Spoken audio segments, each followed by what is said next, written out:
Fala moçada, beleza com vocês aí? Por aqui tá tudo em cima e hoje nós vamos continuar o nosso conteúdo, né? E nas aulas passadas nós estávamos trabalhando questão de indústria, questão sobre concentração industrial, desconcentração industrial e tudo mais.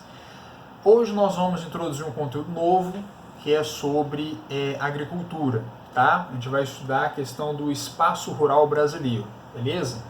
Vai falar algumas das características, lógico que não tem como falar tudo em uma aula só porque é bem extenso, então eu vou dividir essas aulas aqui em umas 2, 3 aulas, tá? E vai ver como é que vai ser o andamento dessa aula e das demais, tá bom? Então é o seguinte, meu povo, vamos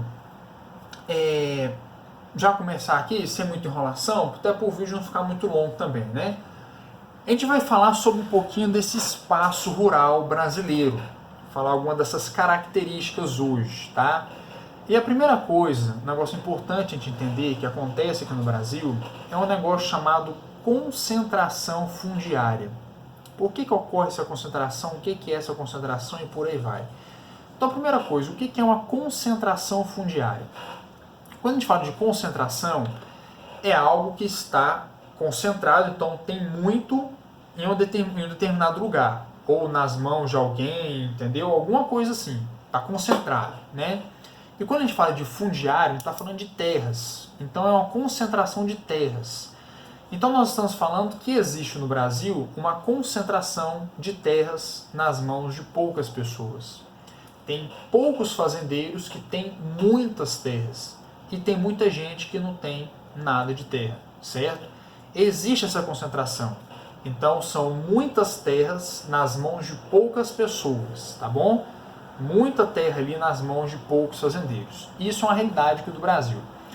E por que acontece isso? Aí tem um fator histórico. Vamos lá.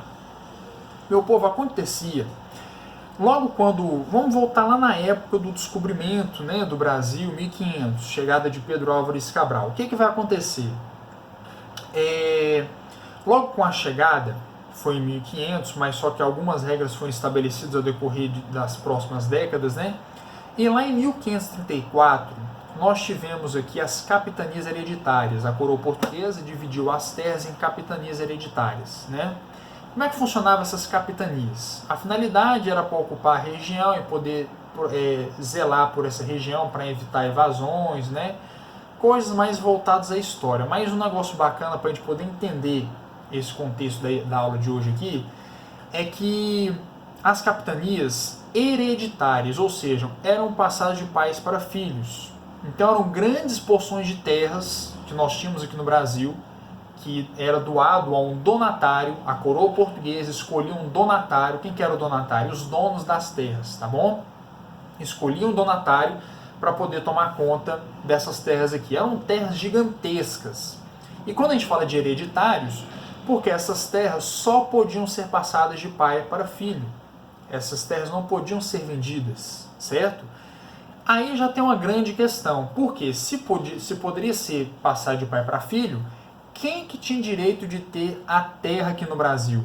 Nessa época, lá em 1534, a partir de 1534. Somente quem eram filhos de donatários, ou então netos, ou então bisnetos, tataranetos e por aí vai. Se você tivesse alguma linhagem da família que lá no passado, um avô, um bisavô, alguma coisa assim, foi um donatário, que foi escolhido pela coroa portuguesa. Por quê? Não se tinha do direito a comprar a terra aqui no Brasil nesse período, tá? E esse período, gente, ele vai durar até 1850. Então, olha bem, não somente as capitanias, tá? Esse período, a questão que eu estou falando aqui, o não direito à compra da terra vai durar até 1850, tá bom? Sobre uma lei que eu vou falar para vocês aqui agora. Que as capitanias elas vão deixar de existir em um determinado momento da história, e aí outras coisas vão prevalecer, né? Vai ter a criação de estados e tal. Mas esse negócio de 1850 que eu falei para vocês é que não tinham direito a comprar terra, beleza? Aí o que vai acontecer em 1850? Vai surgir no Brasil a famosa Lei de Terras, tá? Essa Lei de Terras não era só uma lei propriamente dita, tinha mais critérios que eram seguidos ali, mas uma das questões que era seguido ali era o poder da compra à terra. Então, a partir dali, podia comprar uma terra, certo? Mas tinha um porém. Você só comprava essa terra de forma que o pagamento fosse à vista. Como assim à vista? Você pagaria tudo. Hoje em dia, quando você vai comprar uma coisa de grande valor, um carro, um apartamento, até mesmo uma fazenda, por ser um valor muito grande, você pode ir parcelando, né? Você parcela em 48 vezes, você vai pagando aquela fazenda em 4 anos. Cada mês você paga um pouquinho, né? Hoje você pode fazer isso, mas na época não. Então faz de conta, chegou na fazenda, quanto custa? 1 milhão, tem que ser 1 milhão na lata, no cash, na hora, tá bom? Senão você não compra a terra. Aí beleza, pensa bem, quem eram as pessoas que tinham direito? Não é nem que tinham direito, mas que tinham condições de comprar essas terras? Somente os ricos. Que imagina, você vai virar para um pobre e falar, compra a terra, ele, com que dinheiro? Ainda mais pagando à vista, não tinha condições, certo? Porque não tinha como parcelar. Então, por conta disso, somente as pessoas que eram mais abonadas, né, financeiramente falando, tinham condições de comprar essas terras, beleza? E por conta disso, isso favorece uma concentração, porque a gente vai excluindo aquela pessoa que não tem dinheiro e não tem recurso para poder comprar. E aí quando a gente olha hoje, o que acontece? Nos dias de hoje ainda existe a concentração, porque quem tem a fazenda hoje está atrelado a todo esse fator histórico, ou está atrelado desde a questão das capitanias hereditárias, que foi passando de pai para filho e tudo mais, e essas pessoas eram pessoas ricas, e essas pessoas ricas, a partir de 1850, vieram comprando essas terras de forma de pagamento à vista, que pagavam no cash na hora. O pobre não tinha essas condições. Então a gente pode falar o seguinte, que as pessoas que têm grandes fazendas no Brasil, que hoje são as pessoas ricas, financeiramente falando, né? São as pessoas que têm muitas condições, tá? Então essa é uma realidade. Então vamos imaginar, de todas as fazendas que temos no Brasil inteiro, as grandes fazendas estão nas mãos de poucas pessoas, né? Enquanto fazendas, nem fazendas, minifúndios que nós chamamos, que são terras bem pequenas, está distribuído nas mãos de pessoas mais pobres, tá bom? Então no Brasil nós temos essa concentração fundiária por conta desse fator histórico, beleza? Meu povo, aí por conta disso, por conta dessa questão dessa má distribuição fundiária, né, dessa concentração que nós temos das terras, surgem alguns grupos que vão falar sobre uma distribuição igualitária, que vai falar sobre uma reforma agrária. O que é uma reforma agrária? Uma reforma agrária seria o governo tomando as terras de todas as pessoas e distribuindo de forma igual para todo mundo, beleza? E tem grupos que sustentam essa ideia, como por exemplo o grupo do MST, né? Eu não vou julgar aqui na aula e no vídeo, não vou falar se o MST ele tem um posicionamento correto ou se tem um posicionamento errado, o que eles fazem, se é certo ou errado, não vou fazer isso. O que eu vou falar aqui é a ideia que eles têm, tá bom?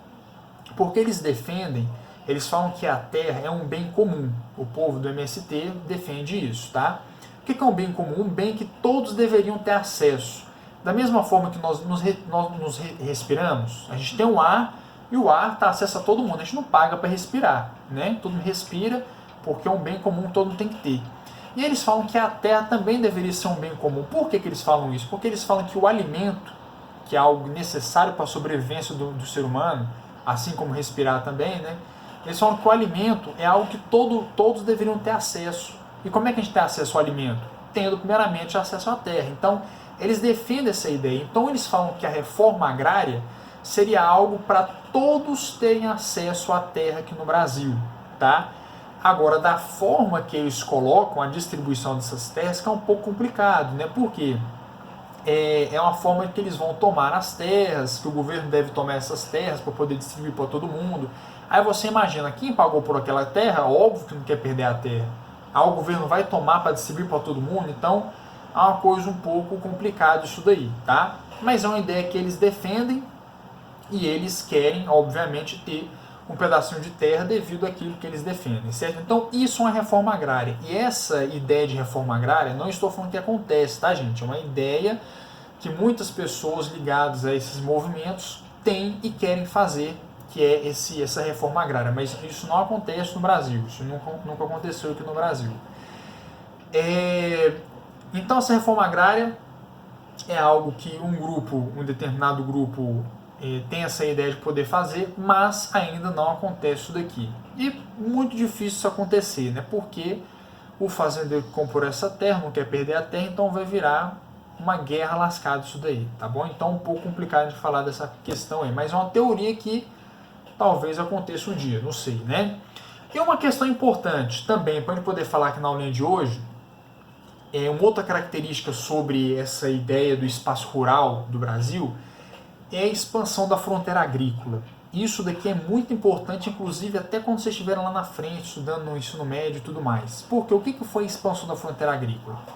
Gente, a atividade agrícola, ela acontecia aqui no Brasil, em grande parte, lá na região sul.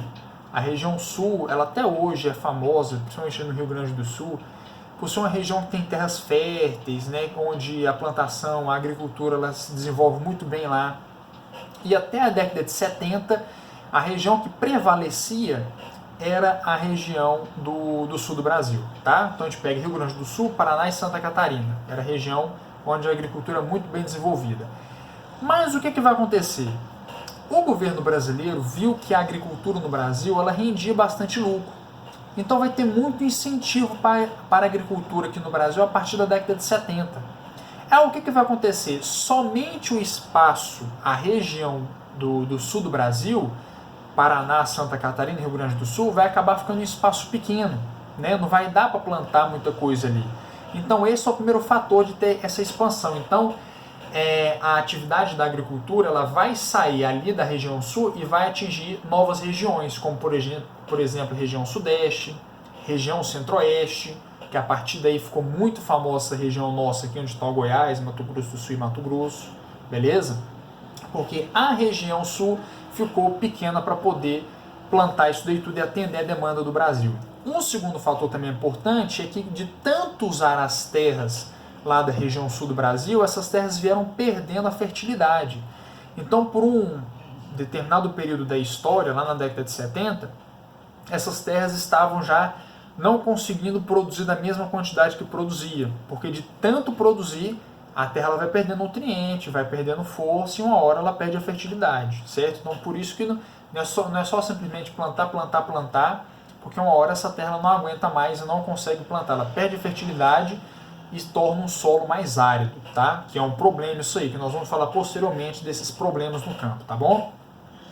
E por conta disso ocorre essa expansão da fronteira agrícola. Então, a atividade agrícola sai da região sul e atinge novas regiões, tá? Principalmente aqui no centro-oeste, Goiás, não sei se vocês conhecem, cidade de Jataí, Rio Verde, Mineiros, é uma região muito famosa pela atividade da agricultura. Por quê? Lá na década de 70, as terras nessa região sul do Goiás, no sudoeste goiano, eram terras extremamente baratas, até porque ninguém queria vir para cá. Não tinha nada para fazer aqui. Aí então as terras eram muito baratas e por conta disso, os agricultores da época, os fazendeiros da época falaram, pô, vamos tentar lá, né? Vamos ver se dá certo. E vieram para cá e acabou dando certo, né? Tanto é que hoje toda essa região do sudoeste goiano é muito famoso pela plantação de soja. Não sei se alguém que conhece essas regiões, essas três cidades que eu citei para vocês aqui, Rio Verde, Jataí e Mineiros, mas é uma região muito famosa devido a essa expansão que ocorreu, a expansão da fronteira agrícola, e hoje a atividade agrícola, principalmente a soja lá, é importantíssima, beleza? Então isso é a expansão da fronteira agrícola. E hoje a região sul já está saturada, a região sudeste, a região centro-oeste também está ficando saturada. Essa expansão da fronteira agrícola está indo para uma nova região chamada de Matopiba. O que é Matopiba? Matopiba é o encontro de 4 estados: Maranhão, Tocantins, Piauí e Bahia. Por isso que Matopiba. Então, quando a gente pega ali no encontro desses 4 estados, é onde essa fronteira agrícola hoje está avançando, beleza? E a tendência é avançar cada vez mais, porque a atividade agrícola e o agronegócio, que esse agronegócio eu vou falar para vocês na próxima aula, é algo que traz muita rentabilidade para o Brasil, beleza? Só adiantando dado para vocês aqui, para vocês terem ideia, o agronegócio ele faz parte de aproximadamente 21 a 22% do PIB do Brasil. Ou seja, é uma atividade que tem um grande peso. Mas por hoje, meu povo, a gente vai fechando por aqui. Já deu para falar bastante coisa, né? A gente falou de concentração fundiária, falamos de reforma agrária e expansão da fronteira agrícola, beleza? E na próxima aula a gente dá continuidade a partir de agronegócio, beleza? Então um forte abraço para vocês, fique com Deus e até a próxima aula.